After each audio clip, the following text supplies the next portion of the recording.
우리가 평소에 지켜야 될 것이 많이 있습니다만은 특별히 우리가 마음을 잘 지켜야 된다는 사실을 우리가 알아야 됩니다.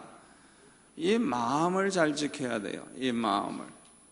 잠언 4장 23절에 보면 모든 지킬 만한 것 중에 더욱 내 마음을 지키라. 생명의 근원이 이에서 남이니라. 아멘. 마음을 지키라고. 무엇보다도 마음을 잘 지키라고. 예? 생명의 근원이 이에서 난다고 그렇게 말씀하고 있어요. 잠언 16장 32절에 보면 노하기를 더디하는 자는 용사보다 낫고 자기의 마음을 다스리는 자는 성을 빼앗는 자보다 나으니라. 우리가 때때로 기분이 나쁠 때, 화가 났을 때 성질을 그냥 탁 부리기가 쉽죠. 성질 난다고 성질 부리는 사람은 그만큼 시시한 사람입니다. 그만큼 자기 마음을 지키지를 못하는 사람, 감당을 못하는 사람이에요. 아주 어리석은 사람이에요. 그런데 화가 나도 그걸 잘 참는 사람, 용사보다 낫다. 자기 마음을 다스리는 사람. 우리 마음이 그냥 곁길로 가기가 쉬울 때가 얼마나요. 우리 마음이 그냥 뭐 쓸데없는 생각하고 잘못된 생각하기도 쉬운데 자기 마음을 잘 다스려 잘못되지 않도록 자기 마음을 잘 다스리는 사람은 성을 빼앗는 자보다 낫다는 거예요. 아멘. 우리가 마음을 잘 지켜야 되는데 특별히 우리가 항상 지켜야 할 것은 첫째로는 우리의 마음이 항상 거룩하도록 지켜야 되고 두 번째로는 우리의 마음이 항상 겸손하도록 지켜야 됩니다. 아멘. 우리가 항상 우리 마음을 거룩하게 지키고 겸손하게 지키는 것이 얼마나 중요한지 몰라요. 왜냐하면 이 거룩과 겸손을 지키지 아니하면 모든 것이 끝나기 때문에 그래요. 여러분 잘 들으세요.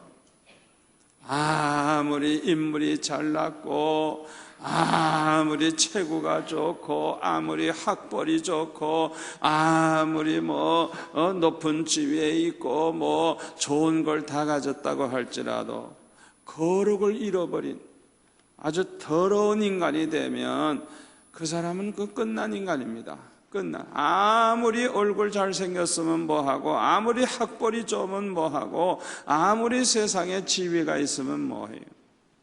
거룩을 잃어버린 인간은 쓰레기와 같은 인간이고 그거는 아주 썩고 있는 인간이에요. 썩고 있는 인간. 나무라고 하는 것은 썩기 시작하면 땔감 외에는 아무 데도 쓸모가 없어요. 여러분 썩은 나무를 어디에다 쓰겠어요? 썩은 나무. 여러분 그거 아셔야 돼요. 거룩을 잃어버리면 아무 쓸모없는 인간이 되는 거예요. 또 하나는 겸손을 잃어버리면 그때부터는 이제는 망조예요. 망조. 하나님과 원수가 되고 하나님으로부터 버림받고 하나님의 원수가 되고 패망의 선봉이 교만이라 그랬으니까 그 사람은 시간 문제예요. 망하는 게 시간 문제예요. 그렇기 때문에 우리가 항상 거룩을 지키고 겸손을 지키는 것이 얼마나 중요한지 몰라요. 우리는 이 거룩과 겸손을 목숨같이 지켜야 되겠어요. 아멘. 내 생명을 지키듯이 거룩을 지키고 겸손을 지켜야 돼요. 고린도전서 3장 16절에 보면은 너희는 너희가 하나님의 성전인 것과 하나님의 성령이 너희 안에 계시는 것을 알지 못하느냐? 누구든지 하나님의 성전을 더럽히면 하나님이 그 사람을 멸하시리라. 하나님의 성전은 거룩하니 너희도 그러하니라. 얼마나 중요한 말씀이에요. 여러분, 우리 이 성전된 우리의 이 몸을 더럽히면 하나님이 그 사람을 멸하시는 것을 멸하시는, 거룩을 목숨처럼 지켜야 되는 거예요. 거룩을 지키지 못하고 더러워지면 하나님이 그 사람을 멸하시겠다 그랬어요. 고린도전서 6장 19절에 보면 너의 몸은 너희가 하나님께로부터 받은 바 너희 가운데 계신 성령의 전인 줄을 알지 못하느냐. 너희는 너희 자신의 것이 아니라 값으로 산 것이 되었으니 그런즉 너희 몸으로 하나님께 영광을 돌리라. 그래서 여러분, 우리의 몸은 우리의 게 아니에요. 예수님께서 십자가에 못 박혀 죽으심으로 멸망할 수밖에 없는 우리를 살리시고 우리를 구원하셨어요. 그러므로 우리의 몸은 하나님의 것이에요. 하나님의 것, 내 것이 아니에요. 아멘. 하나님의 영광을 위해 살아야 할 하나님의 것입니다. 그러므로 고린도전서 10장 31절에 보면 그런즉 너희가 먹든지 마시든지 무엇을 하든지 다 하나님의 영광을 위하여 하라. 뭘 먹든지 마시든지 뭘 하든지 오직 우리는 하나님의 영광만을 위해서 모든 걸 해야 된다는 것. 디모데후서 2장 20절에 보면은 큰 집에는 금그릇과 은그릇뿐만 아니라 나무그릇과 질그릇도 있어서 아주 귀하게 쓰는 것도 있고 천하게 쓰는 것도 있다 그랬어요. 그러므로 누구든지 이런 것에서 자기를 깨끗하게 하면 귀히 쓰는 그릇이 되어 거룩하고 주인의 쓰심에 합당하며 모든 선한 일에 준비함이 되리라. 또한 너는 청년의 정욕을 피하고 주를 깨끗한 마음으로 부르는 자들과 함께 의와 믿음과 사랑과 화평을 따르라. 그랬어요. 여러분, 이 말씀은 그릇 얘기하는 거 아니에요. 그릇 얘기. 뭘 얘기하느냐 하면 하나님이 우리를 그릇으로 사용하실 때 하나님께서 어떤 사람을 아주 귀하게 쓰시느냐. 귀하게 자기를 깨끗이 하며, 자기를 깨끗이 하며, 비록 지식이 모자라고 능력이 모자라고 인물이 모자라고 다 모자란다고 할지라도 자기를 깨끗이 한다고 하면 하나님께서 아주 귀하게 쓰신다는 거예요. 아멘. 그렇기 때문에 우리는 청년의 정욕을 피하고 주를 깨끗한 마음으로 부르는 자가 되어야 된다는 거예요. 그런 사람들과 함께 의와 믿음과 사랑과 화평을 따르라. 그래서 사사 삼손은 태어날 때부터 하나님께서 특별히 아주 구별해서 태어나게 하셨어요. 그래가지고 그는 힘이 장사예요. 장사. 얼마나 힘이 센지 몰라요. 그래서 그는 사사로서 이스라엘 민족을 블레셋 사람들에게서 구원하고 블레셋 사람들을 그냥 나귀 턱뼈 하나만 가지고서도 1000명씩 때려 죽이는 그런 아주 힘을 가진 장수요, 장수. 아무리 힘이 있으면 뭐합니까? 아무리 키가 크고 잘생겼으면 뭐합니까? 그가 거룩을 잃어버리니까,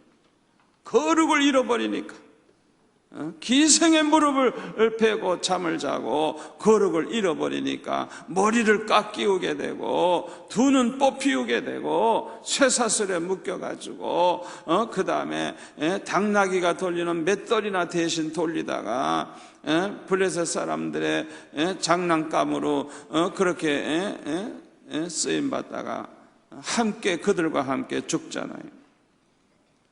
여러분, 그게 우리에게 뭘 말해줍니까? 여러분, 이 세상에서 모든 걸 다 갖춘다고 할지라도 거룩을 잃어버리면 여지없이 망한다는 걸 우리에게 보여주는 거예요. 우리 성도들에게는 이 거룩함, 경건함, 이걸 지키는 것이 아주 생명입니다. 아멘. 우리는 이것을 목숨처럼 지켜야 돼요. 디모데전서 4장 5절에 보면 하나님의 말씀과 기도로 거룩하여 지민이라 그랬어요. 우리가 어떻게 거룩을 지킬 수가 있느냐? 하나님의 말씀과 기도로 우리가 거룩하여질 수 있다 그랬어요. 우리 성도들은요, 평소의 생활이 참 중요합니다. 평소의 생활이 너무너무 중요해요. 우리는 날마다 은혜 가운데 살아야 돼요. 성령의 은혜 가운데 살아야 돼요. 은혜 가운데 사는 만큼 거룩한 삶을 살 수가 있어요. 아멘. 은혜 받는 만큼 거룩하게 살 수 있는 거예요. 거룩하게. 그러니까 우리는 항상 은혜를 사모해야 돼요. 어떻게 하면 오늘도 말씀을 통해 은혜를 받을고, 어떻게 하면 성경을 읽다가 은혜를 받을고, 설교를 듣다가 은혜를 받을고, 말씀을 묵상하다가 은혜를 받을고, 항상 은혜 받는 데 관심을 가져야 돼요. 또 하나는 기도를 통해서 어떻게 하면 우리가 은혜를 받아서 은혜 가운데 살고, 언제나 하나님의 말씀을 통해, 기도를 통해서 날마다 은혜를 받을 때 우리는 거룩한 삶을 살게 되는 줄 믿습니다. 성경에 보니까 사울 왕은 겸손을 지키지 못함으로 망했어요. 사무엘상 15장에 보니까 이 사울 왕은 처음에는 아주 겸손했어요. 그래서 하나님께서 그를 왕으로 이렇게 세워주셨는데, 왕이 된 다음에는 아주 교만해졌어요. 교만해져가지고 하나님 앞에서도 건방지게 하나님 말씀을 저버리고, 사무엘 선지자의 말을 옛날에는 잘 들었는데 사무엘 선지자의 말도 잘 안 듣고 제멋대로 살기 시작을 했어요. 그래서 하나님 앞에 버림을 받게 되는 걸 볼 수가 있어요. 사람이 교만하면요, 아주 건방진 인간이 돼버려요. 예? 그래가지고 말씀을 저버리고 순종을 안 하고 제멋대로 사는 거예요. 그게 교만해진 증거예요. 사무엘상 15장 17절에 보니까 사무엘이 이르되 왕이 스스로 작게 여길 그때에, 겸손한 마음을 가지고 있을 그때에, 그 소리, 이스라엘의 지파의 머리가 되지 아니하셨나이까? 여호와께서 왕에게 기름을 부어 이스라엘 왕을 삼으시고, 또 여호와께서 왕을 길러 보내시며 이르시기를 가서 죄인 아말렉 사람을 진멸하되 다 없어지기까지 치라 하셨거늘, 어찌하여 왕이 여호와의 목소리를 청정하지 아니하고 탈취하기에만 급하여 여호와께서 악하게 여기시는 일을 행하였나이까? 그러니까 사울이 사무엘에게 대답합니다. 나는 실로 여호와의 목소리를 청정하여 여호와께서 보내신 길로 가서 아말렉 왕 아각을 끌어왔고, 누가 끌어오라 그랬어요? 죽이라 그랬죠. 또 아말렉 사람들을 진멸하였으나 다만 백성이 그 마땅히 멸할 것 중에서 가장 좋은 것으로 길갈에서 당신의 하나님, 자기의 하나님은 아니에요, 사무엘의 하나님, 당신의 하나님 여호와께 제사하려고 양과 소를 끌어왔나이다 하는지라. 그때 사무엘이 말합니다. 여호와께서 번제와 다른 제사를 그의 목소리를 천정하는 것을 좋아하신가 같이 좋아하시겠나이까? 순종이 제사보다 낫고 듣는 것이 순양의 기름보다 나으니, 이는 거역하는 것은 점치는 죄와 같고 완고한 것은 사신 우상에게 절하는 죄와 같음이라. 왕이 여호와의 말씀을 버렸으므로 여호와께서도 왕을 버려 왕이 되지 못하게 하셨나이다. 여러분, 하나님의 말씀 저버리는 것은 아주 교만한 자에게서 볼 수 있는 거예요. 어떻게 감히 하나님의 말씀을 저버릴 수가 있겠어요? 예? 하나님 말씀 저버려가지고 어떻게 축복을 받겠어요? 교만해지니까 그 교만이 불순종으로 나타나는 것. 하나님의 말씀을 업신여기고 제멋대로 사는 사람들은 아주 교만한 인간들이에요. 교만한 인간들. 예? 교만한 사람들은 말씀대로 살질 않아요. 불순종을 하는 거예요. 하나님 두려워할 줄을 모르고 제멋대로 사는 거예요. 그렇기 때문에 교만하면 불순종하게 되고, 불순종하니까 모든 저주를 다 받게 되는 거예요. 신명기 28장에 뭐라 그랬어요? 하나님의 명령을 순종하면 모든 복을 다 받는다 그랬어요. 그러나 하나님의 말씀을 불순종하면 모든 저주를 다 받는다 그랬어요. 예? 어떻게 감히 하나님의 말씀을 우리가 불순종할 수가 있겠어요? 예? 저주받을 일이에요. 그건 저주받을 일.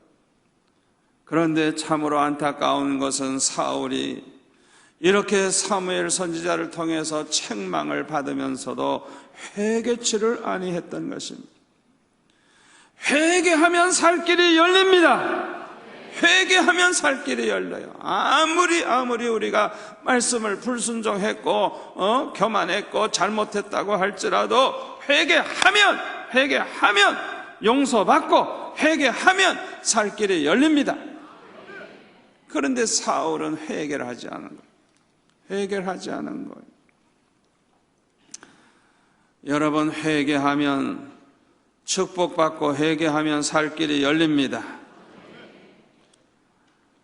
아람 장군 나아만이 문둥병에 걸려가지고 이제 문둥병으로 죽게 생겼어요.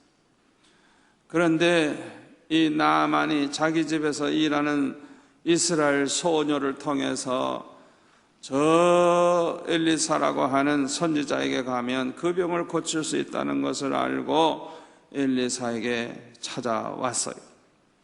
그런데 이 나아만은 아주 교만이 그냥 완전히 몸에 배어있는 사람이에요. 그러니까 이 교만한 사람은 어디를 가든지 대접받으려고 그럽니다. 대접. 자기가 대접하려고 하는 게 아니라 대접을 받으려고 그래요. 그 교만한 사람의 특징이에요.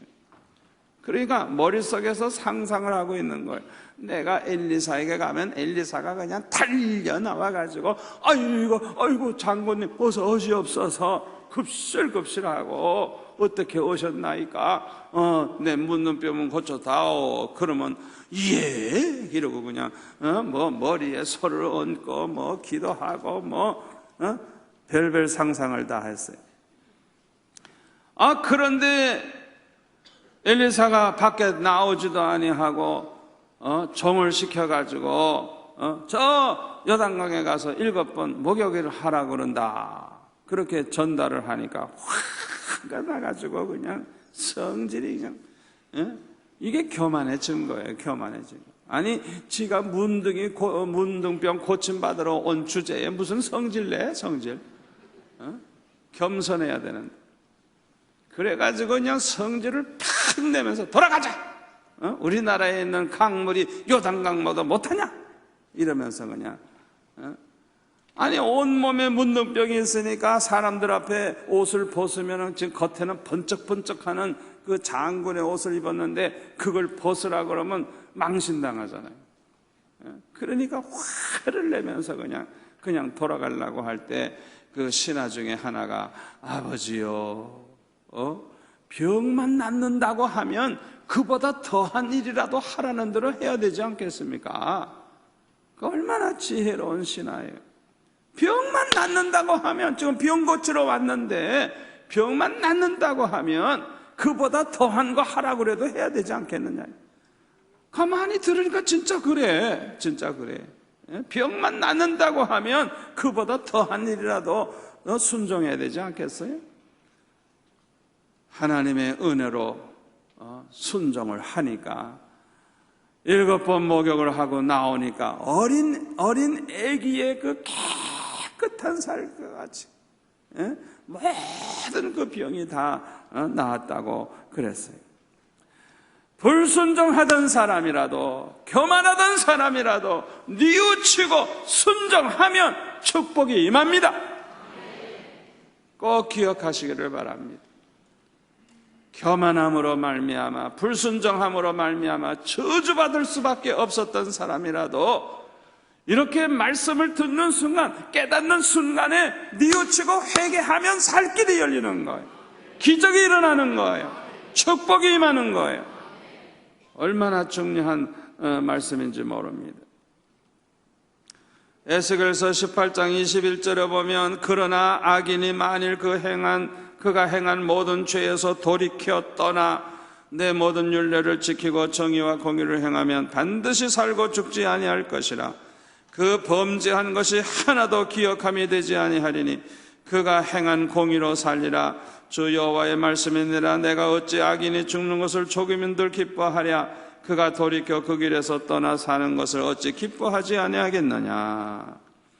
아무리 멸망할 수밖에 없는 악독한 인간이라고 할지라도 그가 행한 모든 죄에서 돌이켜 떠나기만 하면 살려주시겠다는 거. 니느웨 백성들이 얼마나 이스라엘을 괴롭히고 이스라엘 사람들을 죽이고 못된 짓을 많이 했습니까? 그럼에도 불구하고 요나 선지자가 가서 회개하라고, 회개하지 않으면 40일 안에 망할 것이라고 외칠 때에 왕으로부터 시작해서 온 백성이 베옷을 입고 금식하며 회개하며 그렇게 기도하니까 하나님께서 그들을 멸하지 아니하시고 다 살려주셨잖아요. 사울 왕도 회개만 했더라면 살 길이 열렸을 거예요. 그는 회개하지를 아니했어요. 그래서 그는 버림받았고 결국에는 멸망하게 되는 것이죠. 거룩과 겸손을 지키지 아니하면 결국 멸망하기 때문에 하나님께서는 사랑하는 자에게 고난을 주셔서 거룩과 겸손을 지키게 하신다는 걸 기억하시기를 바랍니다. 저와 여러분을 거룩한 자로, 겸손한 자로 그렇게 만들기 위해서 주시는 고난은 축복인 것입니다. 거룩과 겸손을 지킬 수 있는 믿음을 가지게 될 때까지 고난을 주셔서 연단하시는 것은 하나님의 은혜요 축복인 것입니다. 그래서 욥기 23장 10절에 보면 욥은 이렇게 말합니다. 그러나 내가 가는 길을 그가 아시나니 그가 나를 단련하신 후에는 내가 순금같이 되어 나오리라. 아멘.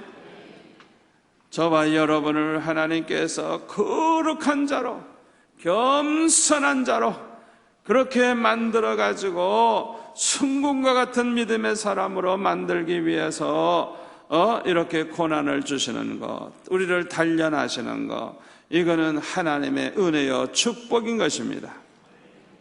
성경에 보니까 다윗은 하나님의 마음에 합한 사람이라 그랬어요. 다윗은 하나님의 마음에 꼭 맞는 사람이에요. 너무너무 그 마음가짐이 하나님의 마음에 꼭 맞는 거예요. 그냥 하나님 원하는 그런 생각을 가지고 있고 그런 마음가짐을 가지고 있는 사람. 그러니까 얼마나 특별한 분입니까? 열왕기상 15장 4절에 보면 그의 하나님 여호와께서 다윗을 위하여 예루살렘에서 그에게 등불을 주시되 그의 아들을 세워 뒤를 잇게 하사 예루살렘을 경고하게 하셨으니 이는 다윗이 햇사람 우리아의 일 외에는 평생에 여호와 보시기에 정직하게 행하고 자기에게 명령하신 모든 일을 어기지 아니하였음이라. 성경에 보면 이 다윗은 하나님의 마음에 합한 사람일 뿐만 아니라 우리아의 사건 외에는 평생 하나님 보시기에 정직하게 산 사람이고 하나님이 명하신 것을 어긴 일이 없는 사람이라고 성경이 다윗을 그렇게 증거하고 있어요. 이 다윗은 보통 사람이 아니에요. 그런데 다윗이 이런 사람이 된 것은 몇 년 사이에 쉽게 그냥 저절로 그렇게 된 게 아닙니다.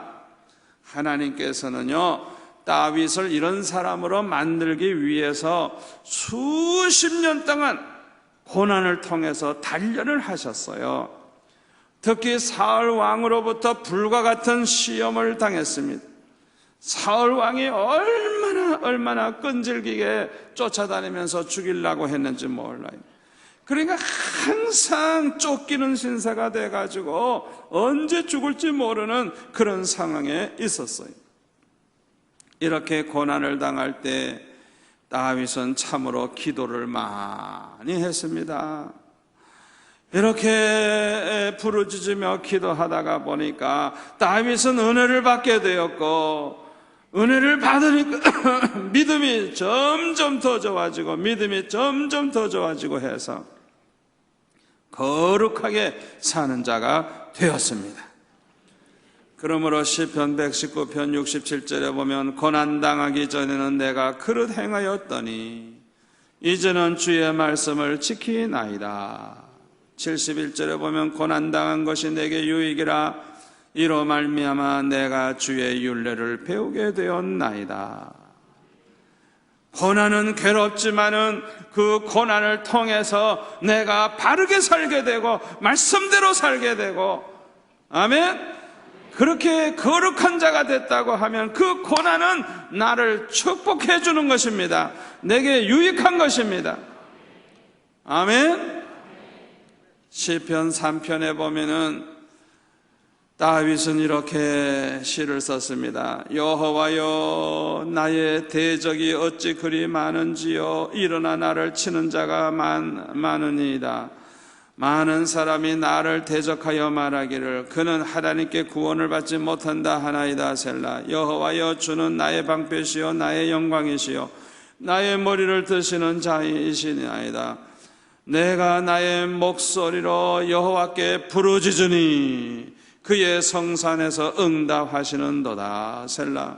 내가 누워 자고 깨었으니 여호와께서 나를 붙드심이로다. 천만인이 나를 애워싸 진친다 하여도 나는 두려워하지 아니하리이다. 여호와여, 일어나소서. 나의 하나님이여, 나를 구원하소서.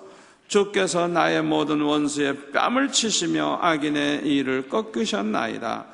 구원은 여호와께 있사오니 주의 복을 주의 백성에게 내리소서. 셀라. 참 이 다윗이 그렇게 사울 왕과 그 신하들이 다윗을 잡아 죽이려고 그렇게 쫓아다닐 때 하나님 앞에 이렇게 기도했다는 걸 알 수가 있어요. 늘 하나님 앞에 이렇게 부르짖는 가운데 은혜를 받고 담대한 마음이 생기고 이렇게 기도하다 보니까 거룩한 삶을 살게 된 거예요. 아멘. 또 시편 19편 7절에 보면은 여호와의 율법은 완전하여 영혼을 소성시키며 여호와의 증거는 확실하여 우둔한 자를 지혜롭게 하며 여호와의 교훈은 정직하여 마음을 기쁘게 하고 여호와의 계명은 순결하여 눈을 밝게 하시도다. 여호와를 경외하는 도는 정결하여 영원까지 이르고 여호와의 법도 진실하여 다 의로우니 금 곧 많은 순금보다 더 사모할 것이며 꿀과 송이꿀보다 더 달도다. 또 주의 종이 이것으로 경고를 받고 이것을 지킴으로 상이 크니이다. 자기 허물을 능히 깨달을 자 누구리요. 나를 숨은 허물에서 벗어나게 하소서. 또 주의 종에게 고의로 죄를 짓지 말게 하사 그 죄가 나를 주장하지 못하게 하소서. 그리하면 내가 정직하여 큰 죄가에서 벗어나겠나이다. 나의 반석이시여 나의 구속자이신 여호와여, 내 입의 말과 마음의 묵상이 주님 앞에 연락되기를 원하나이다. 우리는 여기서 다윗이 얼마나 은혜 가운데 살았는가를 알 수가 있어요. 말씀의 은혜, 기도 생활을 통해 은혜를 받아가지고 얼마나 거룩하게 살았는가를 알 수가 있어요. 그래서 그는 이렇게 말합니다. 여호와여, 여호와여, 나의 구속자이신 여호와여, 내 입의 말과 내 마음의 묵상이 주님 앞에 연락되기를 원하나이다. 내 말 한마디 한마디, 내 마음의 생각, 묵상하는 것이 다 하나님 앞에 연락되기를 원한다고 그렇게 기도하고 있어요. 그러니까 그 마음을 꿰뚫어 보시는 그 하나님이 보실 때 참으로 기쁘게 받으실 수 있는 그런 말과 그런 마음가짐을 가지고 그렇게 살아간 것입니다. 이렇게 고난 중에 거룩하게 살던 다윗이 하나님의 은혜를 입어서 계속 전쟁에 승리를 하고 나라가 부여해지고 강해졌을 때 이 다윗은 큰 죄를 범하게 됩니다. 사무엘하 11장에 보면은 그 해가 돌아와 왕들이 출전할 때에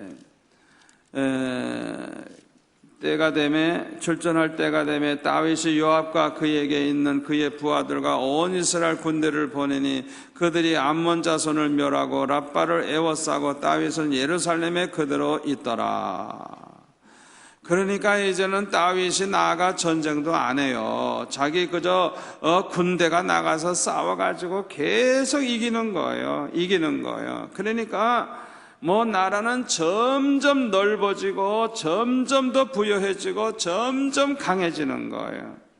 그러니까 다윗은 그저 보고만 받으면 되는 거예요. 너무 편하게 됐어요.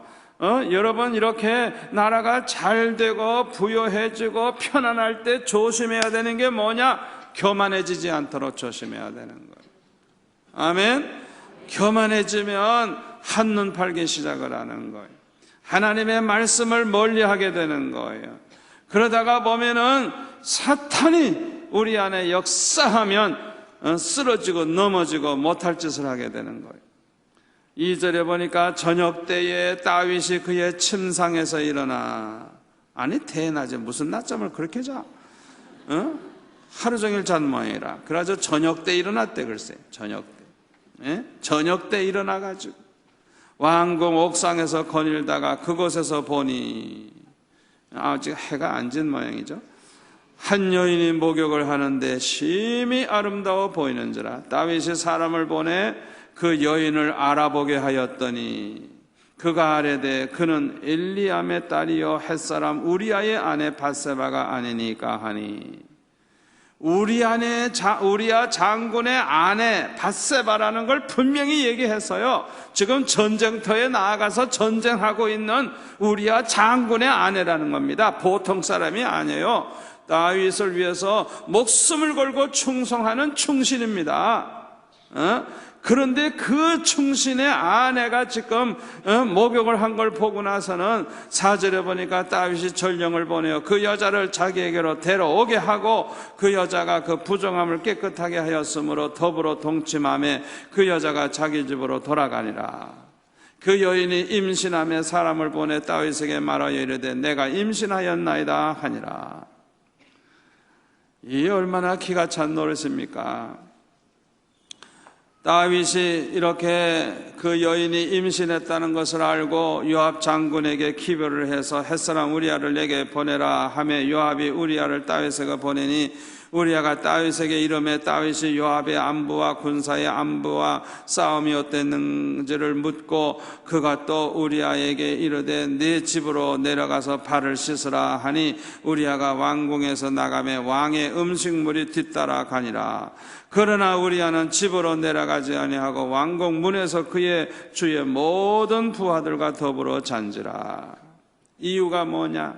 지금 전쟁을 하고 있는데 내가 이렇게 전쟁하다가 돌아와가지고 지금 피 흘려 싸우면서 많은 군사가 죽고 있는 이때에 내가 어떻게 집에 가서 편안하게 다리 뻗고 잘 수 있느냐? 이게 보통 충성스러운 사람이 아니에요. 그러니까 집에 안 가는 거예요. 아무리 집에 가서 자라고 해도 안 자는 거예요. 왕궁 문에서 다른 부하들과 함께 그냥 그 문 앞에서 자는 거예요.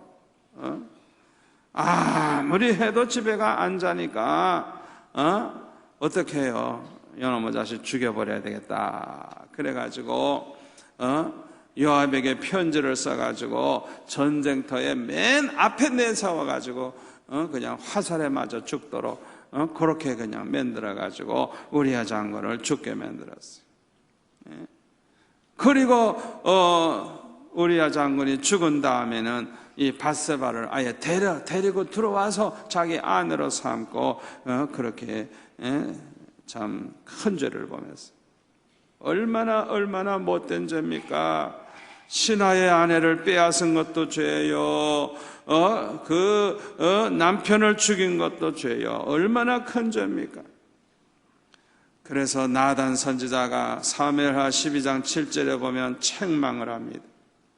나단이 다윗에게 이르되 당신이 그 사람이라. 이스라엘의 하나님 여호와께서 이와 같이 이르시기를 내가 너를 이스라엘 왕으로 기름 붓기 위하여 너를 사울의 손에서 구원하고 내 주인의 집을 내게 주고 내 주인의 아내들을 내 품에 두고 이스라엘과 온 유다 족속을 내게 맡겼느니라. 만일 그것이 부족하였을 것 같으면 내가 내게 이것저것을 더 주었으리라.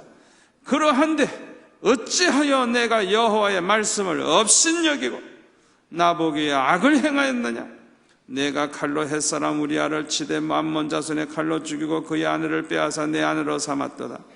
이제 내가 나를 업신여기고 햇사람 우리아의 아내를 빼앗아 내 아내로 삼았은즉 칼이 내 집에서 영원토록 떠나지 아니하리라 하셨고 여호와께서 또 이와 같이 이르시기를 보라 내가 너와 내 집에 재앙을 일으키고 내가 내 눈앞에서 내 아내를 빼앗아 내 이웃들에게 주리니 그 사람들이 내 아내들과 더불어 백주에 동침하리라.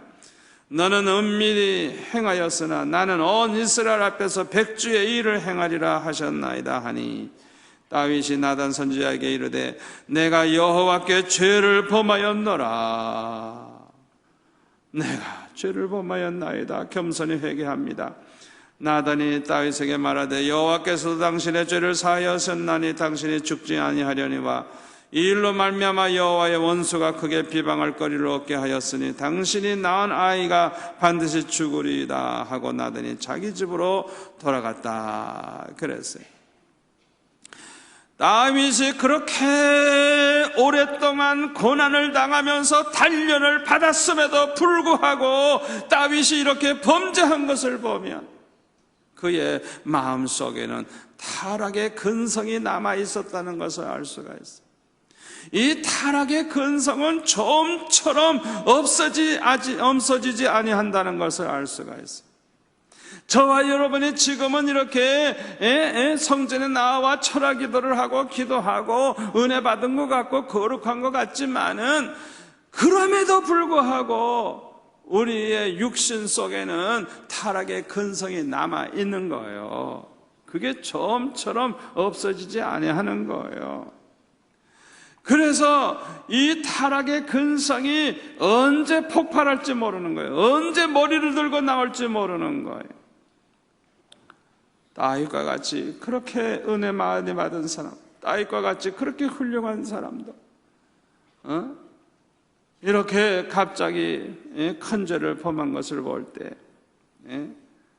저와 여러분도 항상 조심해야 되는 거예요. 교만하면 안 되는 거예요. 아멘. 다윗은 범죄했을 때 이렇게 기도합니다. 시편 51편에 보면 하나님이여 주의 인자를 따라 내게 은혜를 베푸시며 주의 많은 공의를 따라 내 죄악을 지워주소서. 나의 죄악을 말갛게 씻으시며 나의 죄를 깨끗이 제하소서. 물은 나는 내 죄가를 아오니 내 죄가 항상 내 앞에 있나이다. 내가 주께만 범죄하여 주의 목전에 악을 행하여 싸우니 주께서 말씀하실 때 의로우시다 하고 주께서 심판하실 때 순전하시다 하리이다. 내가 죄악 중에 출생하였으며 어머니가 죄 중에서 나를 잉태하였나이다. 그러니까 자기 속에는 죄악의 뿌리가 있다는 거예요. 타락의 근성이 있다는 거예요. 보소서 주께서는 중심이 진실함을 원하시오니 내게 지혜를 은밀히 가르치시리이다. 우슬초로 나를 정결하게 하소서. 내가 정하리이다. 나의 죄를 씻어주소서. 내가 눈보다 희리이다. 하나님이여 내 속에 정한 마음을 창조하시고 내 안에 정직한 영을 새롭게 하소서. 나를 주 앞에서 쫓아내지 마시며 주의 성령을 내게서 거두지 마소서. 주의 구원의 즐거움을 내게 회복시켜 주시고 자원하는 심령을 주사 나를 붙드소서. 그리하면 내가 범죄자에게 주의 도를 가르치리니 죄인들이 주께 돌아오리이다. 하나님이여 나의 구원의 하나님이여 피 흘린 죄에서 나를 건지소서. 내 혀가 주의 의를 높이 노래하리이다. 주여 내 입술을 열어주소서. 내 입이 주를 찬송하여 전파하리이다. 하나님 앞에 이렇게 철저히 회개하는 걸 볼 수가 있어요.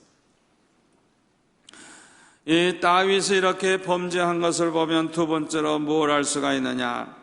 하나님의 축복을 받을 때 얼마나 교만해지기가 쉬운가를 알 수가 있습니다.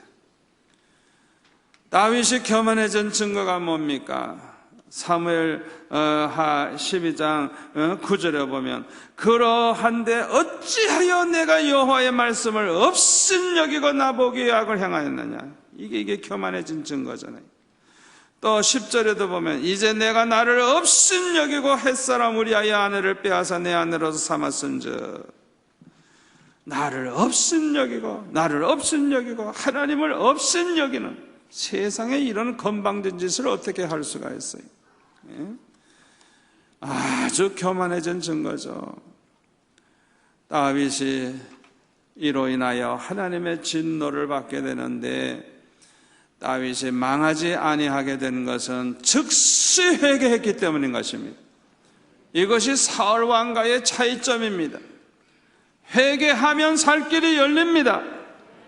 아멘. 그런데 우리가 알아야 할 것은 진심으로 회개한 사람에게는 회개에 합당한 열매가 있다는 것입니다. 사무엘하 12장 15절 이하에 보면은 우리아의 아내 밧세바가 다윗으로 더불어 해서 생겨난 낳은 아이가 하나님께서 치심으로 아주 심히 앓았다 그랬어요. 아주 굉장히 몸이 아팠던 모양이죠. 그러니까 다윗은 그 아이를 위해서 하나님 앞에 간구하되 금식하고 밤새도록 땅에 엎드려 기도하는데 일주일 동안을 계속 기도하는 거예요. 그 아이가 죽었다는 소식이 올 때까지 계속 금식하면서 자기 방에 가서 자지도 아니하고 하나님 앞에 엎드려서 그렇게 기도하는 거예요.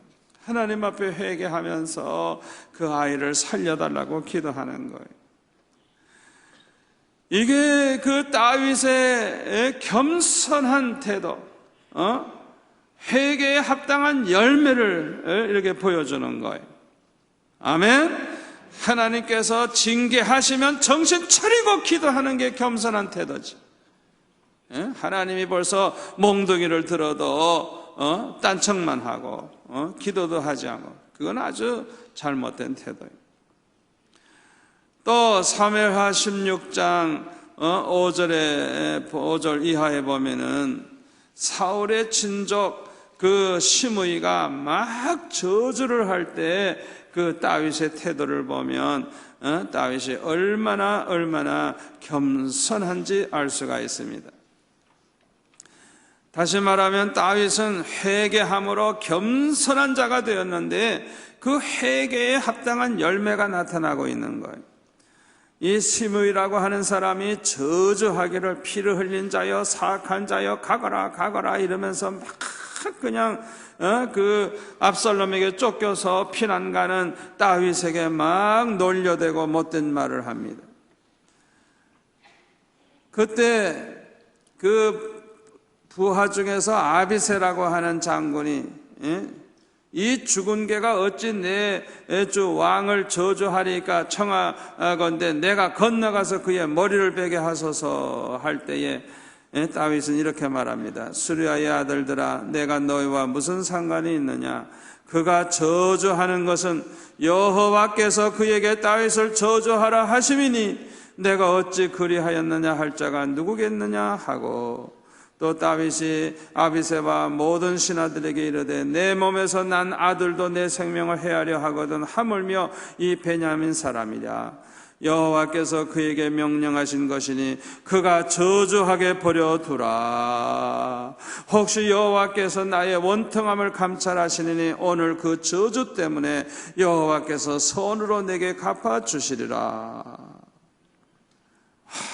참 이 다윗의 모습을 보세요. 얼마나 겸손한, 얼마나 낮아진 마음입니까? 그러니까 이 다윗이 참 회개를 진짜 한 사람이에요. 회개에 합당한 열매가 너무너무 아름답게 나타나는 걸 볼 수가 있어요. 다윗의 겸손한 이 마음을 여기서 엿볼 수가 있어요. 아무리 하나님 앞에 큰 죄를 범했다고 할지라도 철저하게 회개하고 회개에 합당한 열매가 나타나면 하나님은 절대 버리지 아니하십니다. 하나님께서 반드시 축복하신다는 걸 믿으시기를 바랍니다. 또 성경에 보면 사도 바울은 다메섹 도상에서 부활하신 예수님을 만난 후에 세상을 배설물과 같이 버리고 복음을 위해서 살았어요.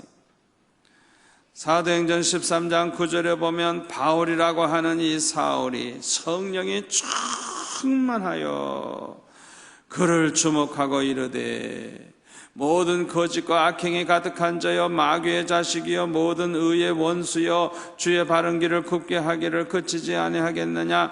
보라 이제 주의 손이 내 위에 있으니 내가 맹인이 되어 얼마 동안 해를 보지 못하리라 하니 즉시 안개와 어두움이 그를 덮어 인도할 사람을 두루 구하는지라. 이에 총독이 그의 이렇게 된 것을 보고 믿으며 주의 가르치심을 놀랍게 여기니라.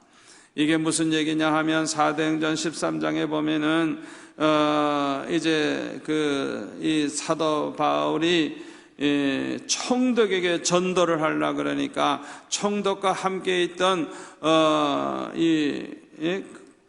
거짓 사도, 다시 말하면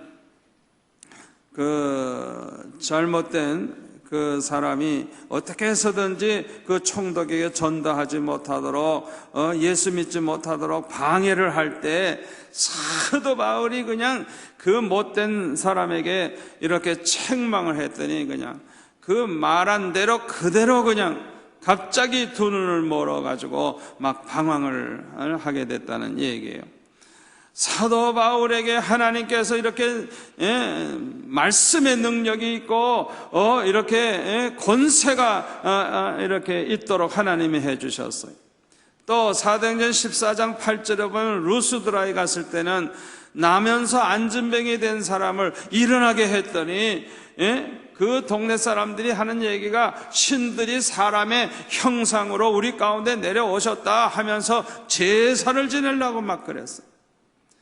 이렇게 막 역사가 일어나는데도 불구하고 거기 사도행전 14장 19절에 보면 이러한 사도 바울을 유대인들이 와가지고 무리를 충동을 해가지고 돌로 쳐서 죽은 줄 알고 내버리고 갑니다. 그러니까 돌로 얼마나 두들겨 던져가지고 돌로 쳤는지 완전히 까무러친 거예요.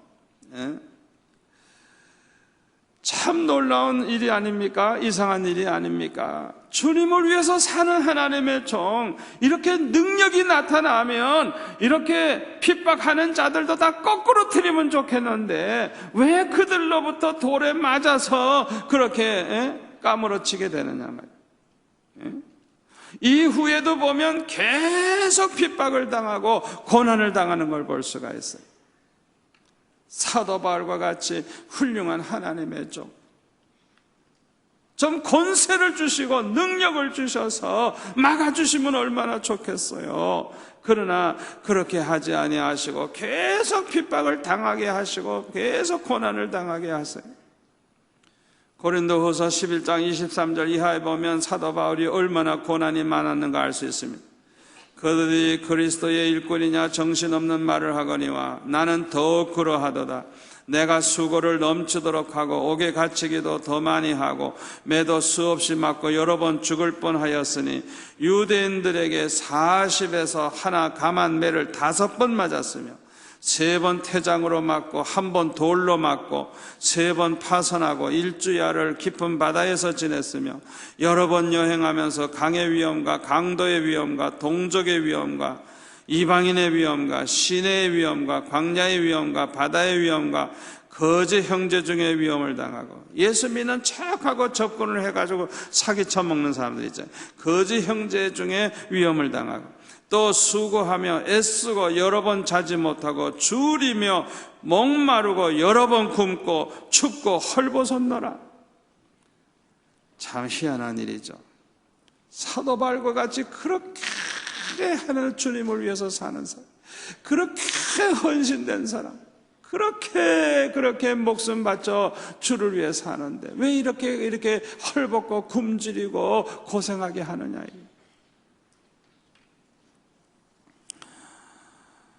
왜 이렇게 고난을 당하게 하나님을 허락하셨느냐? 목적은 오직 하나입니다. 거룩과 겸손을 지키게 하기 위해서인 것입니다. 아멘. 여러분, 사도 바울이 이렇게 주를 위해서 산다고 해서 그 마음이 항상 거룩한 것은 아니에요. 언제나 흔들릴 때가 있는 거예요. 사람인지라 이 거룩이 무너지려고 할 때가 있는 거예요. 로마서 7장 18절에 보면 사도 바울이 이렇게 말합니다. 내 속 곧 내 육신에 선한 것이 거하지 아니하는 줄을 아노니 원함은 내게 있으나 선을 행하는 것은 없노라. 내가 원하는 바 선을 행하지 아니하고 도리어 원하지 아니하는 바 악을 행하는도다. 만일 내가 원하지 아니하는 그것을 하면 이를 행하는 자는 내가 아니요 내 속에 거하는 죄니라. 그러므로 내가 한 법을 깨달았노니 그 선을 행하기 원하는 나에게 악이 함께 있는 것이로다. 내 속사람으로는 하나님의 법을 즐거워하되 내 지체 속에서 한 다른 법이 내 마음의 법과 싸워 내 지체 속에 있는 죄의 법으로 나를 사로잡는 것을 보는도다. 어허라 나는 공고한 사람이로다. 이 사망의 몸에서 누가 나를 건져내랴. 우리 주 예수 그리스도로 말미암아 하나님께 감사하리로다. 그런즉 내 자신이 마음으로는 하나님의 법을 육신으로는 죄의 법을 섬기노라. 여러분, 사도 바울이라고 해서 우리와 다를 바가 없는 겁니다. 저와 여러분과 똑같은 거예요. 우리가 주님을 잘 믿는다고 하지만은 우리 마음속에는 때때로 별별 생각이 다 떠오르는 거예요. 내가 원치 않는 그런 악한 생각을 할 때가 막 있는 거예요. 사도 바울이 그걸 고민하는 거예요. 예? 그걸 고민하고 있는 거예요. 이상한 거예요. 자기가 원하는 그 선을 행하지 않게 되고 자꾸 원치도 않는 악한 것이 자꾸 자기 속에서 그냥 솟아나니까 이렇게 고민하면서 고백을 하고 있는 거예요. 사도 바울이라 그래서 신적 존재가 아닙니다. 사람은 누구나 다 똑같은 거예요. 약한 거예요. 고린도전서 9장 25절에 보면 이 기계를 다투는 자마다 모든 일에 절제하나니 그들은 썩을 승리자의 관을 얻고자 하되 우리는 썩지 아니할 것을 얻고자 하노라. 그러므로 나는 다름질하기를 향방 없는 것 같지 아니하고 싸우기를 허공을 치는 자 같지 아니하며 내가 내 몸을 쳐 복종하게 함은 내가 남에게 전파한 후에 자신이 도리어 버림을 당할까 두려워함이로다. 사도 바울도 자기 자신과 항상 싸우는 거예요. 자기 속에 그냥 육신의 정욕이 막 솟아나고 때때로 자기 마음속에 별별 나쁜 생각이 다 솟아나고 하니까 그걸 쳐서 그냥 복종시키기 위해서 자기 자신과 싸움을 하는 거예요. 그렇게 하지 않으면 남에게 전도는 실컷 해놓고 자기는 버림받는 그런 자가 될까봐 그렇게 했다는 거예요. 이렇게 사도 바울은 거룩하게 살려고 했으나 거룩을 잃어버리기가 쉽기 때문에 하나님께서는 사도 바울에게 고난을 허락하신 것입니다. 고난을 허락하신 것. 거룩과 겸손을 지키게 하기 위해서 고난을 허락하신 거예요. 나중에는 사도 바울이 감옥에 들어가 순교할 날을 기다리게 되었어요. 그러므로 감옥 속에서 사도 바울은 오직 하나님의 말씀과 기도로 은혜 가운데 살면서 편지를 여러 교회에 보내가지고 예수님 재림하실 때까지 복음을 전할 수 있게 된 것입니다. 특히 하나님께서는 사도 바울에게 큰 은혜를 주셔서 받은 계시가 많았어요. 이때에는 사도 바울이 자고할까봐 자만심을 가지게 될까봐 자만하지 않게 하기 위해서 육체의 가시 사탄의 사자를 주셨다고 고린도후서 12장 7절에 보면 말씀하고 있어요. 그래서 사도 바울은 너무너무 이 육체의 가시 때문에 괴로워서 학자들에 의하면 간질병이 있었다는 말도 있고 이 눈이 너무너무 안 좋다는 말도 있고 여러 가지 그런 이야기가 있습니다만은 정확하게 알 수 없지만은 하여튼 너무너무 몸이 괴로운 거예요. 그래서 하나님 앞에 3번이나 이런 이 육체의 가시 사탄의 사자가 떠나기 위해서 기도를 했다는 거예요. 간절히 기도했다는 거예요. 그때 하나님의 음성이 뭐냐 하면 내 은혜가 내게 족하도다. 이는 내 능력이 약한 데서 온전하여짐이라. 그러므로 도리어 크게 기뻐함으로 나의 여러 약한 것들에 대하여 자랑하리니 이는 그리스도의 능력이 내게 머물게 하려 함이라. 그러므로 내가 그리스도를 위하여 약한 것들과 능력과 궁핍과 박해와 곤고를 기뻐하노니 이는 내가 약한 그때의 강함이니라. 자기 자신이 약하다는 걸 알 때가 곧 겸손할 때입니다. 이렇게 겸손할 때 제일 강한 거예요. 우리가 언제 가장 강한 자가 되느냐? 거룩하고 겸손을 지킬 때인 것입니다. 하나님은 이런 사람과 함께 하시고 이런 사람에게 능력을 주시고 이런 사람을 크게 들어 쓰시기 때문인 것입니다. 여러분 중에 믿음으로 살면서 하나님을 기쁘시게 하는데도 고난이 있어서 기도하시는 분 계십니까? 우리가 아무리 축복을 받아도 거룩과 겸손을 지키는 믿음의 사람이 될 때까지 고난을 당하게 하시는 것은 하나님의 은혜와 축복입니다. 다윗과 같이 위대한 믿음의 사람, 사도 바울과 같이 위대한 사도에게도 거룩과 겸손을 지키게 하기 위해서 고난을 당하게 하신 그 하나님, 우리에게도 거룩과 겸손을 지키게 하기 위해서 고난을 당하게 하시지 아니하시겠습니까?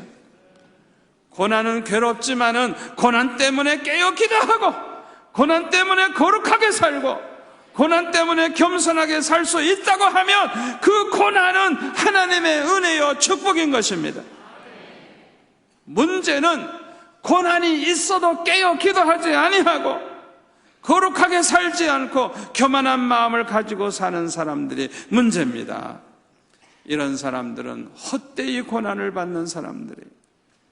여러분들과 같이 고난 중에 깨어 기도하는 사람, 고난 중에 회개하고 거룩하게 사는 사람, 고난 중에 겸손한 마음으로 사는 사람은 그 고난이 다 축복이 될 것입니다. 이 고난 가운데 하나님이 아무리 축복하셔도 거룩하게 살고 겸손한 마음으로 살 수 있는 믿음의 사람으로 성장하게 될 줄로 믿습니다. 이것이 하나님의 은혜요 축복이 아니고 무엇이겠습니까? 사랑하는 성도 여러분, 다윗도 하나님이 고난을 주셨어요. 사도 바울에게도 고난을 주셨어요. 목적은 거룩과 겸손을 지키기 위해서인 것입니다. 그러므로 저와 여러분은 고난이 있든지 없든지 항상 거룩함을 지키기 위해서 노력하고 겸손하기 위해서 언제나 노력을 하면 우리는 가장 축복받은 하나님의 종이 될 줄로 믿습니다.